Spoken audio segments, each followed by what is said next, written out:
ខ្ញុំគួរតែនិយាយដែលយើងបាននិយាយគ្នានៅឯចកាមនកាលពីប្រហែលអាទិត្យមុននោះគឺរឿងចេះអាដាមឡុងបូនីគឺជាអតីតតំណាងរាស្ត្រគណៈបកសង្គ្រោះជាតិប៉ុន្តែមិនមែនបានស្គាល់ថាអាដាមឡុងបូនីគាត់មកចុះចូលជាមួយគណៈបកប្រជាជននេះណាមកពីគណៈបកសង្គ្រោះជាតិអតីតគណៈបកសង្គ្រោះជាតិកាលពីពេលនោះមកយកមនុស្សគណៈបកប្រជាជនទៅឈរអញ្ចឹងបានជា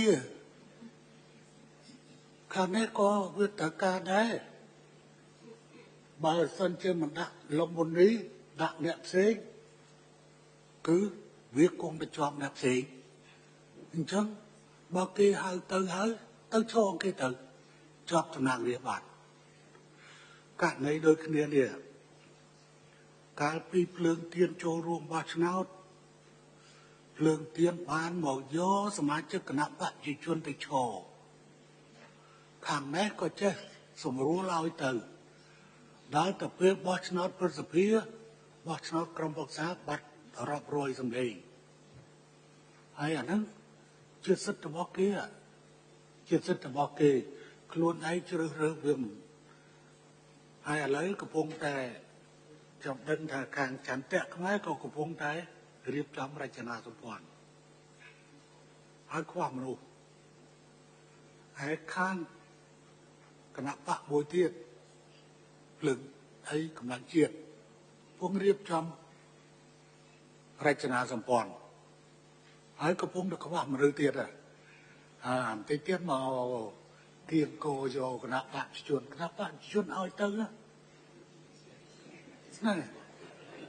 វិធីសាស្ត្រឲ្យស្គាល់វិធីសាស្ត្រដៃជោអានេះនិយាយបាត់ហើយក៏រមងារដៃជោគឺជារមងារប្រទានដោយព្រះមហាក្សត្រហើយក្នុងមកប្រវត្តិសាស្ត្ររបស់កម្ពុជាមានដៃជោប្រវត្តិទៅណាអានេះគឺថាខ្ញុំគាត់ទៅជម្រាបកាលនោះខ្ញុំបានជម្រាបនៅឯចកាមុនថាមិនមែនបងប្អូននឹងលក់ក្បាលលក់កន្ទុយអីទេមកពីអស់លោកមកជ្រើសរើសសមាជិកគណៈបកប្រជាជនទៅចូលឈ្មោះអញ្ចឹងគេរុញទូបដោយទឹកទៅបដោយទៅអញ្ចឹងវាមិនស្រួលណាបើសិនជាមិនដាក់អ្នកនឹងទេដាក់អ្នកផ្សេងជាប់ឆ្នោតទៅវាមិនប្រមាថអញ្ចឹងទេវាមិនស្រួលថ្ងៃក្រោយឲ្យរៀនធ្វើប៉ះក៏នឹងបង្រៀនណាហើយកុំលេងជាមួយយុទ្ធសាស្ត្រដៃជោអសោះ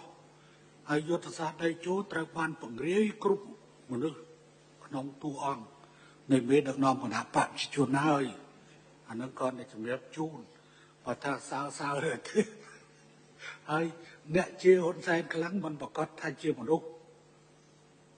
មិនមែនអ្នកប្រឆាំងហ៊ុនសែនទេណាជួនកាលជេរហ៊ុនសែនដើម្បីចូលប្រាប់ហើយនិយាយគ្នាច្បាស់ចឹងហ្មងណាព្រោះតន់ឡុងមុននេះ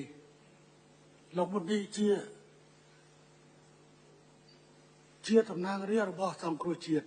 ប៉ុន្តែជាមនុស្សរបស់គណៈបកប្រជាជនដែរសង្គ្រោះជាតិទៅឲ្យឈរតាបើឈរទៅដល់ទៅស្អីមកវិញទាំងអស់នឹកឲ្យចេះរៀនធ្វើប៉ាអាមិនទៅហៅតបៈនយោបាយនោះ